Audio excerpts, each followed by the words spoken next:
Hi, everybody. Welcome back to another Second Breakfast podcast. I'm Andy Roth alongside Phil Duvall. Say hi, Phil. Hi, Andy. And today, on a special day, because we switched things up this week because we're crazy and kooky and wild and crazy guys like that. Today, on a special day, Thursday edition of Project Melway, brought to you by The Gibsonian Institute. Indeed, and in our shall we say, Mel Gibson sandwich on Lethal Weapon bread. What is the meat in our sandwich here this week, Phil? Would you care for a little Tequila Sunrise? I got to be honest, I would. I'm a tequila guy, right? I mean, Mel Gibson, Kurt Russell, and Michelle Pfeiffer, all in their primes. All in their primes. What could go wrong? Several things could go wrong. Several things can go wrong. Anything to say before I do like a 2-sentence plot synopsis? Do the synopsis. Sure. And then Mel Gibson. Mel Gibson is an ex-drug dealer with a heart of gold who has a boyhood friend who has grown up into Kurt Russell, who is kind of a jerky policeman. Who's grown up into Kurt Russell. He's grown up into Kurt Russell. As a kid, he was a computer that wore tennis shoes, and he's grown up into a police officer, a narcotics detective. So they're friends, and one of them is a cop, and the other one is a drug dealer, and that presents precisely the issues that you might imagine. And because it makes nothing but sense, Michelle Pfeiffer is a restaurateur who they are both in love with. Mel Gibson saw her first, and there is crackling sexual chemistry and yeah, that's it between the three. Can you never say that again? Phil, yes, I can never say that again. That is something I will do for you. And that's kind of it. It's the story. But enough about you and me and our podcast. What is? Oh, it's a story about how Mel Gibson wants to get out of the biz, and Kurt Russell kind of wants to catch him before he does, but kind of doesn't, and then they throw a lovely lady in the mix, and it all goes to hell. Some wonderful character actors. Two of my favorite actors are in this movie. Are they both dead now? Or is yes, they are both dead now. Rest in peace, Raul Julia and J.T. Walsh.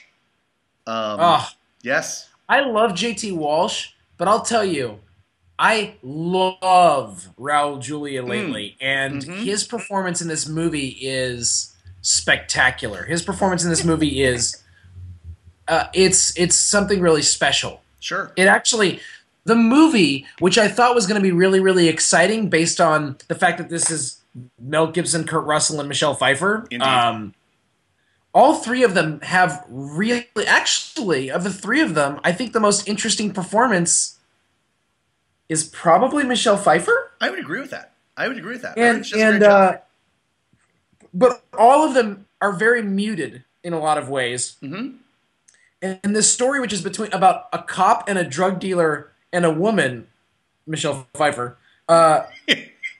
which is ostensibly a crime drama or something like it, yes, is incredibly muted and slow and not very action-packed, even in the sense of like, not just action in the sense of like bang, bang, bang, right. Action in the sense of like anything happening. but Raul Julia shows up about like 2/3 of the way through. I mean, he's in it for a little bit early, but then he shows up really 2/3 of the way through. Right. And every scene he's in, he's like, "Hey, we're making a movie, right? Like, can anybody have fun here?" It's true. It's like he recognizes that no one is having fun, and he's trying to make it so that maybe we'll enjoy this movie. But that's really well said. Going off of that, our man Mel, and this is maybe correct me if I'm wrong, but this is maybe the first movie where he's been matched up against someone who is similar to himself in terms of like star power and age. And like in Kurt Russell, it's a 3x3. I mean, it really is. Well, right. But clearly, the closest analog of the main characters is Kurt Russell, right? I mean, those are that not only in their careers but also in the movie. Those are the two opposing forces that are set up. This is them saying like these two guys are both big stars and now they're in a movie together. And he in that equation, I feel like he comes out fourth. Like in terms of charisma, he was out charismed by Michelle. He has moments. He does have moments. He does have moments. He's not bad, I wouldn't say. But it's one of his weakest things that we've seen in a lot of ways. And one of those ways is, and I'm not a big stickler for this. This is not something that I'm like, I worry about on a regular basis, but you kind of hear his accent sometimes. I am so glad you said that. It was terrible, which is weird because he does a really great job in previous movies that we've seen. Yeah. I think he's still, well, I mean, there's only been a couple movies where he's played an American. That's fine. Really only... No, that's fine. Only a couple, and I feel like for whatever reason he just wasn't on it in this movie. Yeah. I don't know why. He has a couple of really good Mel moments. I don't know about you. Like I don't know what Project Melway is doing to you, but like it's made me like I love my boy Mel. I'm like. He's ours, like for better or for worse, you know, like, and oftentimes worse, but he's our Mel now. And so it's like when he's not great, I'm like, oh, Mel, come on, buddy. You're Mel. Pick up your game, champ. Exactly. Yeah. Like, exactly. Yeah. He is definitely my fourth favorite actor in the movie, right? Just based on performances in this movie, although... Indeed. He's so darn charming. He is charming, which is amazing because he's charming, and I think I didn't think about it in these terms until you said it, but I think you nailed it. I feel like they're muted, and he is the one that suffers the most because of it. I think it's actually like, I don't know if it's a bad performance. Again, his accent's spotty. But I don't think it's a bad performance so much as I don't care about the character. Like, the problem is they make... And maybe this is Mel's fault. I don't know. But here's the thing about he's a drug dealer that's, like, gone good or whatever. Yeah. Which is great. Good for him. Right. I never believe for 1 second that he could have been a drug dealer in that movie. Right. Like... Right. A drug doer, maybe... I guess. Well, they show him snorting coke towards the end, and I was like, I could see that. Okay. But like a drug dealer, like drug dealers, especially cocaine, I have to believe that at some point they've killed at least one person. I just feel like that's part of it. It just if we have any listeners out there who've sold cocaine, if you could weigh in on this, that would be fantastic. Well, I mean, let's be clear, he's known as being the #1 drug dealer in the southern half of LA County. Right, which... It's not like he's a guy who sells pot at the Dead concert, okay? Like... Right. Or like the frat guy who has coke, in his pocket, Right. He's not the weed drug dealer. He's not the weed connection for Peoria, Illinois. Right. This is the cocaine dealer of southern Los Angeles. And he lives in like a nice little house in Redondo and is like, hey, like, when his son realizes that his son is going to grow up with a drug dealer dad and he doesn't like that, he just gets out of the business. Yeah, he just gets out. Okay. What? All right. Except, does he? I still can't tell. Here's another thing about the plot. I'm not sure if the plot is confusing or if it's just boring to the point that I stopped caring. Right. I could not tell you what any of the... I mean, Kurt Russell's motivation is clear. He wants to help his friend, but is kind of annoyed that helping his friend might mean abetting a felon.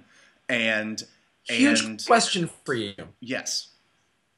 Is Kurt Russell an underrated actor?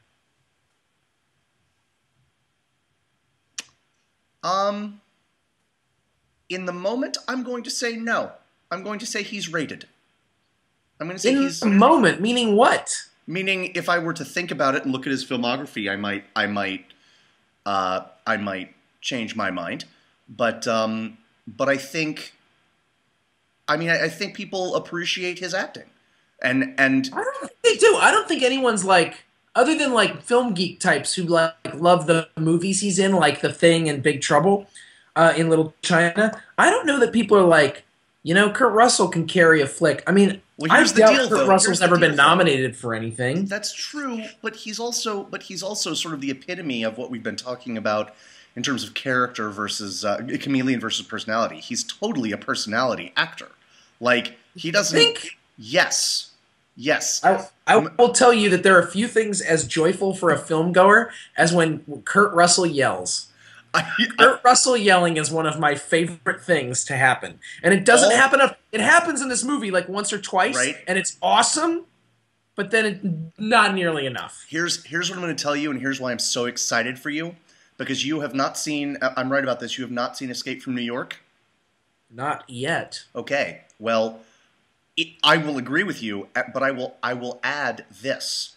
Equally as wonderful, if not even more so, as Kurt Russell, hello Kurt, as Kurt Russell yelling, is Kurt Russell like whisper growling, which is... oh yeah, I've heard how he talks to Snake Plissken. Oh, I'm excited. Man. I'm excited for that. Call me Snake.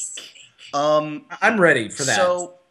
But you know, but I will stand by my statement. I feel like Snake Plissken it's a wonderful performance. I'm not saying he's a bad actor, but Snake Plissken, MacReady from The Thing, Jack Burton from Big Trouble. These are not even Freesia from Tequila Sunrise. These are not completely different people. This is not. That's fine. My point is that he doesn't get like credit for what he does. I don't mind personality actors. I'm saying I don't think he's a guy who people would think like he's never won an award. He's never been nominated for anything. He's never a guy that like people I think what I'm saying is I think people take him for granted. I'm not saying people don't think he's good. I just think he's so automatic that people don't even think about it. That may very well be true. I'm certainly I'd also like to point out that with you on that. I'm going to read this from IMDb. Kurt Russell played pro baseball, second base, Double-A club for the California Angels. Nice. What up? Nice. Until a torn shoulder muscle forced retirement in 1973. He was hitting .563 at the time. His friend Ron Shelton wrote the Crash Davis role in Bull Durham for him. The studio insisted on Kevin Costner. Wow. So many things just happened in that one little moment. So many things. Can I say this? Dude. I would have liked that movie. Yeah. I mean, you can't say better. You can't say better. But totally different, though. But he's got a totally different vibe than Kevin Costner. But I would have liked that movie. I would have. Wow, you learn something new every day. Thank you for that. Yeah. You're welcome. Hey, listen, I'm here for you and Kurt Russell. I'm here for Kurt Russell, too. Just be there for Kurt. I'll be okay. He needs me. He needs me a little bit. Apparently he does, because apparently he's underrated not only as an actor, but as a ball player. I think he's under. I mean, .563. Come on. Yeah. Right. Okay. Totally. I mean, I just think Kurt Russell is. I mean, Overboard, people. Overboard. Oh, hey, absolutely. God, I love Overboard. It's very good. It's very good. Michelle Pfeiffer, quite good in this movie. I very much enjoy her. She is. I don't think of her specifically for her acting, and she was a really good actor in this film. Yes. She did a really good job. Yes. Might have been the best of the three. I think I might agree with you. Really impenetrable, like very impenetrable and formal, and yet come hither at the same time. Yeah. And very like strangely strong and vulnerable at the same time. Yes. Yes. Very, very good performance by Michelle Pfeiffer. Very easy, not just because she's beautiful, but it was very easy to see from her personality, from the character, why these two men would fall in love with her. Yes. You know? Yes. Yes. Yes. Yes. Thank you. Say it again. I'm trying to think of what to say more about that. I'm still reeling. Like, folks, we're filming this. I literally finished watching it 5 minutes before we started filming, and I'm still like processing the fact that the ending doesn't work. I would like to tell you that the movie ends with Michelle Pfeiffer romping in the water with one of the two characters. Yes. Like in full. First of all, two problems with this. One, in full like dress, Sure. And 2, she's a restaurant owner, and she's meeting this guy at the beach before before the restaurant opens, but the sun's going down. If the sun's going down, your restaurant is probably open. The owner should be there. Yeah. The owner should be there. Also, with regard to the character that she meets in the surf, what was he doing? Was he just like dog paddling all night? Like, what is? Just waiting. I only dog paddle. I love you so much. I only dog paddle. I only dog paddle. What was he doing? What was he doing? There were injuries that should probably have been seen by a doctor. Like Kaiser Soze level injuries, like Usual Suspects, like burn ward unit level injuries. I don't know, man. I don't know. Yes. There are things that make sense. That is not one of them. I will tell you that. Right. That is not one of the things that make sense. Something else that I don't think makes sense. There are some legitimately sexy, if I can use the word, scenes that are. What if I said you couldn't use the word? What word would you use? Sensual. Oh, all right. Let's go back to sexy. I'm uncomfortable. I am a very prude man. You need to tone it down a notch. All right, go ahead. There's some sexy scenes. Do you need some smelling salts? That are. Oh, the vapors. Oh, I believe I'm getting the vapors. That are completely ruined because it's the 80s, and so every scene needs a saxophone.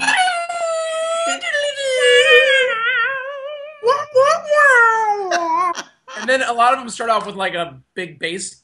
Bow, bow, bow. It's just like you have to expect the characters to stop kissing, turn towards the screen, and be like, "Could you? We're trying to, we're connecting as people right now. Could you?" Really hard to have sex with this person while the music plays like that. Actually, to be honest with you, though, if you were in the midst of a liaison with Michelle Pfeiffer, you probably wouldn't notice if there was a mariachi band playing on your face. That very well might be true, but I mean, if we, I the were listener, Mel Gibson or we, Kurt Russell, the viewer, are not Mel Gibson or Kurt Russell, and for us, it is painful. Indeed. Wow. I know this is silly. I really want to go back to Raul Julia, though. Please do.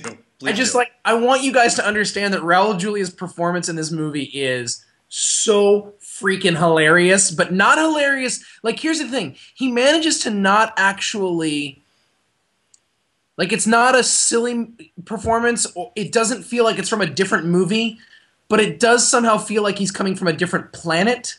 But not in a way that's like, it's sort of a little bit like, and this is really weird line to draw because these movies are in no way related, and I don't want to just say these are two Latino actors, but it's a little bit like Benicio del Toro in Usual Suspects. Not in the sense that it's that far out, just in the sense that when you watch Usual Suspects, there is clearly one character who is just totally in the same movie, and it works, but is coming from a totally different land in some weird way. Right. And that is Raul Julia in this movie. That's fair. Raul Julia, who should be the fourth most charismatic person in this movie, is easily the most charismatic person in this movie. Easily.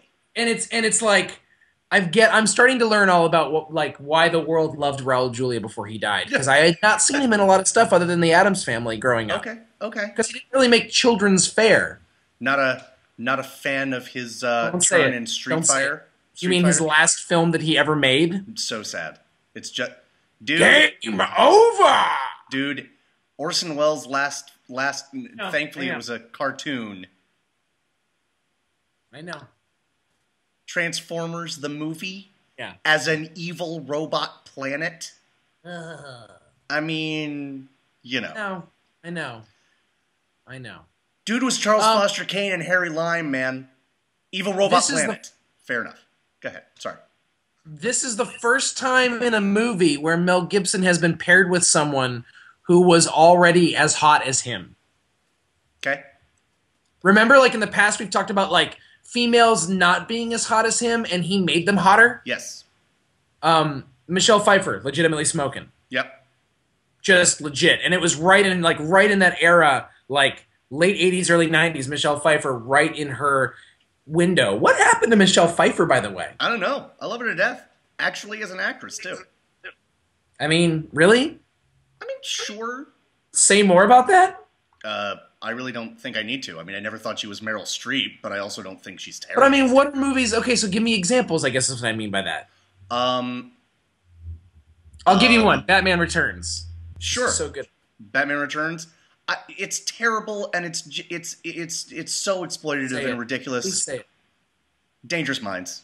Oh, okay. I thought you were going to say something else. Witches of Eastwick. Oh, she's great in that too. Yeah. My introduction to Michelle Pfeiffer. Please. Grease 2. What you got? What you got, America? What you got? He's a cool writer. You know what? Grease 2 has its defenders. Yeah. I'm one of them. I mean, it's a terrible film, but I'll take it over Grease 1. Because at least in Grease 2... Oh, I'm sorry. Grease 1 is a terrible movie, and it's one of the most awful, it is one of the most amoral... The moral of the story of Grease is, hey, nice girl, if you just act like a whore, then men will like you. The end. Terrible movie. Terrible movie. All I will say is this. In that final scene, he is wearing a track Letterman's jacket. That's it. That's all I'm saying. So if everyone just becomes what they're not supposed to be, then everything will be better. That I cannot dispute. It's a little much for me. I have always been a Grease detractor. Interesting that you would then go the extra mile and be a Grease 2 champion. I don't really like Grease 2. It's just it was on video cassette when I was growing up. And I watched it over and over and over again, partially because I thought Michelle Pfeiffer was stunning, and I was a kid. I mean, she is. And yeah, but she was young enough in that movie because I was a kid, so she was playing a high schooler, and I was a grade schooler, and it was when you're a grade schooler, there is nothing hotter than a high schooler. I'm not sure I would use those words, but I will agree with you. Why would? But you don't need to use those words. I use those words, and you agree with me. That's all that matters. When you're in grade school, college girls are too far off, man. College girls are terrifying. Real women, that's on a whole other level. But high schoolers, just far enough away that you're but just close enough that you're very interesting. Very interesting. I don't. Okay. I got nothing. When I was in 4th grade, I hit on an 8th grader. And I don't mean I kind of had a crush on an 8th grader. I mean I straight up asked her on a date and made a mixtape for her when I was in 4th grade. Well, you remain adorable and precocious to this very day. I am at least one of those things at this point. At least. Not that I don't love hearing about your prepubescent dating exploits. Come on, whatever. Go back to the movie, I guess. No, I hate you. So, where do we leave off? Michelle Pfeiffer. Michelle Pfeiffer being really good. Very good and very pretty. Raul Julia winning the prize for this movie. Yep. Kurt Russell, in my opinion, being underrated as an actor. The Kurt Russell yell is fantastic. Kurt Russell with the hair slick back. I don't know why in the 80s we thought it was okay to slick our hairs back. What scares me is that will come back. Fair. Is it just me, or could Kurt Russell's look if it was like a screen grab of just Kurt Russell's face, he could have been in a movie set in anywhere from the 40s to the 80s. Does that make sense? I had this thought when I was watching the movie, and I was like, you could be in Chinatown. Where's the big Harry Carey glasses? Yes. What? He's this really handsome, slick back haired cop, and then he's just got these big old bottle top glasses, yes. Ridiculous. Yes, he could have been a character in LA Confidential. Yeah. You know what I mean? You're right. Yeah. You're right. I've got a new that guy that I love. Arliss Howard, who is his cousin. the sort of the ne'er-do-well, like, bring me along on your stuff, and I wish I could. Oh yeah, but he's the thing. Yeah, I don't want to. He is. I don't want to spoil the movie, but he's the snitch. Spoiled. Spoiled. Yeah, there you go. He's the snitch. Right. You may know him as the British, the weird villain from the second Jurassic Park movie. Okay, I don't. What else might I know him as? Oh, I got nothing. But he's always that sort of same, like, weirdly snivelly guy. Stand by. J.T. Walsh is the original and ultimate that guy. He's a that guy par excellence. Yes, he cornered the market on I am evil through, like, being stubborn and bureaucratic. Like, he's right. not I'm going not to evil beat you to because death. I'm like a Satan worshiper. I'm evil because I just follow the rules in a way that's so obnoxious, Yes. and I'm not cool about it. Yes. I'd like to see. Go ahead. Some places you might know Arliss Howard from. He is Please. Private Cowboy in Full Metal Jacket. Okay, continue. What else? The adult narrator. So, the very end, from The Sandlot. From The Sandlot! Boom! Yes! Yes. Rodriguez! Yes. It's not Benny the Jet Rodriguez. He's the one talking about Benny the Jet Rodriguez. I believe he's the Boston Red Sox. He is the Boston Red Sox owner at the end of Moneyball. He plays John Henry at the end of Moneyball. He's always in a tiny role. But you know what? He's married to Deborah Winger. So job well done, dude. You know.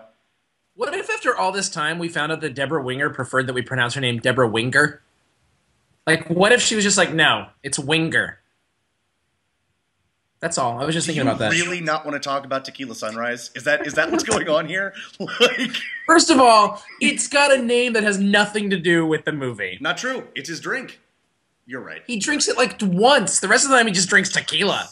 Twice. He drinks it twice. It's a dumb name for a movie, by the way. I'm not going to disagree with you, but it would have been awesome if there was more to the actual naming of the movie to the drink. True. That's all I'm saying. That's true. It's done by Robert Towne, written, directed, who also wrote Chinatown. Yes. I mean, he's going for that LA noir thing again, and it's not bad. For all I'm saying, it's not actually bad. It's just not quite there. Not quite Chinatown, is it? No. Not quite. Forget about Chinatown. it, Andy. It's not Chinatown. It's not even the two Jakes, if we're honest. Have you seen that? Not all of it. But it's a good joke just the same. Indeed. Thank you. I appreciate it. The other guy that it's got in it is Ari Gross. That's right. Who's the lawyer I knew him from Soul Man, the 80s classic Soul Man, where C. Thomas Howell pretends to be a black person. Nice. Which wasn't offensive at all to America somehow. At all. He was also in the original, and perhaps all the way through, cast of Ellen. Back when it was called These Friends of Mine. Yeah, right? He was the romantic lead. Like the will they or won't they, until they were like, well, clearly they won't they. Because, you know. I don't think she came out during that point, though. I don't think she was out while that show was on the air. She absolutely was. The bunny really? episode or whatever it was called. Yes. Wow. Yeah, it was a big deal. It was a big thing. She stand corrected. She ended up announcing it at an airport through the PA system because she didn't realize the microphone was on. She wasn't like saying it. She was symbolism. Yes. And if this story has taught us anything, it's that I also don't want to talk about Tequila Sunrise. Well, then let's just wrap it up. What are you doing here? We got a really good mailbag ready for people tomorrow. People are going to be psyched for the bagging of the mail that's going to happen. Indeed. And by the way, today is Valentine's Day. Indeed. We've observed that in no way, shape, or form today on this show. May the love in your life blossom the way the love blossoms between Kurt Russell and Michelle Pfeiffer, and between Mel Gibson and Michelle Pfeiffer. And between Mel Gibson and Raul Julia, frankly. Indeed. I drew this heart because I believe in the power of Valentine's Day. A lot of visual humor today on the old podcast. You iTunes folks, you're going to miss out on a couple of things. Yeah. You're going to miss out on a couple of things. What are you going to do? The next 3 weeks. Bonus. So that you may set Adjust your cues. Yes. Adjust your cues accordingly. Next week, Lethal Weapon 2. Yes! And then that's it, because Mel Gibson never made another movie. We're going to watch that 3 times. Lethal Weapon 2. The week after that, Bird on a Wire. Okay. Bird is a word. It is. And then Air America. Lethal Weapon 2, Bird on a Wire, Air America.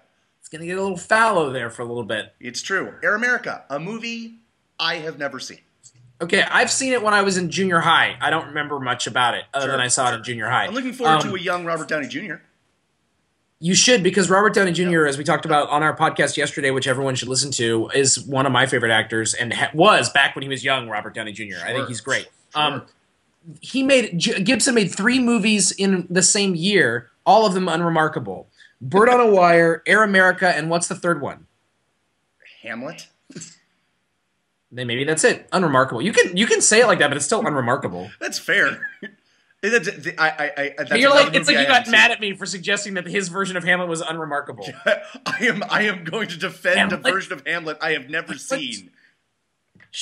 It's Shakespeare, Phil. I mean, it's a 2-hour version of a 4-hour play. I'm sure it's. I wonder how long it is. You're right there. Click on it. How long is it? Oh, stand by. No. I'm not right there. Standing by. So yeah. So those are our next 3: Lethal Weapon 2, Bird on a Wire, and Air America. Air America. Continuing his trek through every single war that has ever been fought in the world. I'm so annoyed that he never made a Korean War film. And he hasn't done a Civil War film, although his face is now craggy enough that I think he's about ready. Sure. 130 minutes. 130 so 2 hours. Minutes. Yeah. 2 hours and 10 minutes. Directed by Zeffirelli. I mean, I'm not unexcited for it. I mean, I like Glenn Close, you know? I think it's fair to say that I'm unexcited for it. I'm not dreading it.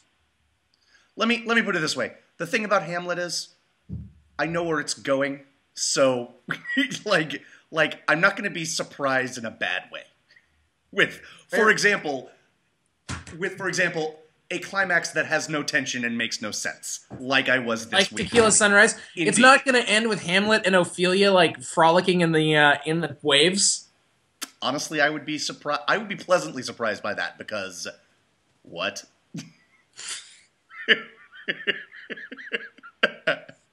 Are we done? Are we done talking about the drink and the movie? I think we are. Fantastic, and perhaps. Do you know what a tequila? Before we say goodbye, do you know what a Tequila Sunrise is? What it comprises? What it consists of? I have had them to drink, and I don't know. Tequila. Sure, that's low hanging orange fruit. Juice. Yes. Don't stir. Right. Over rocks. Right. A little bit of grenadine. Let it trickle down.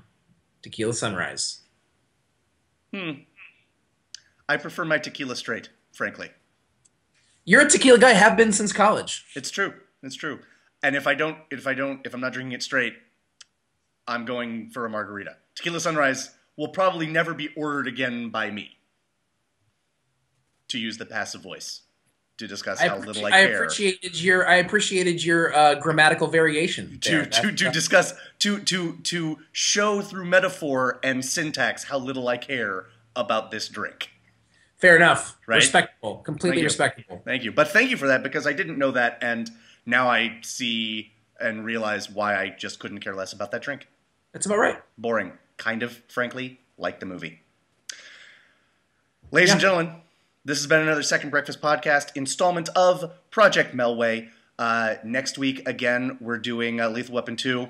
It'll be better. Yes. The magic is back! The magic is back, baby. And we're back tomorrow with our weekly viewer mailbag. So for today, I'll sign off. This has been another Second Breakfast. I'm Andy Roth. That's Phil Duvall. We'll see you again tomorrow. Bye-bye. Bye, everyone.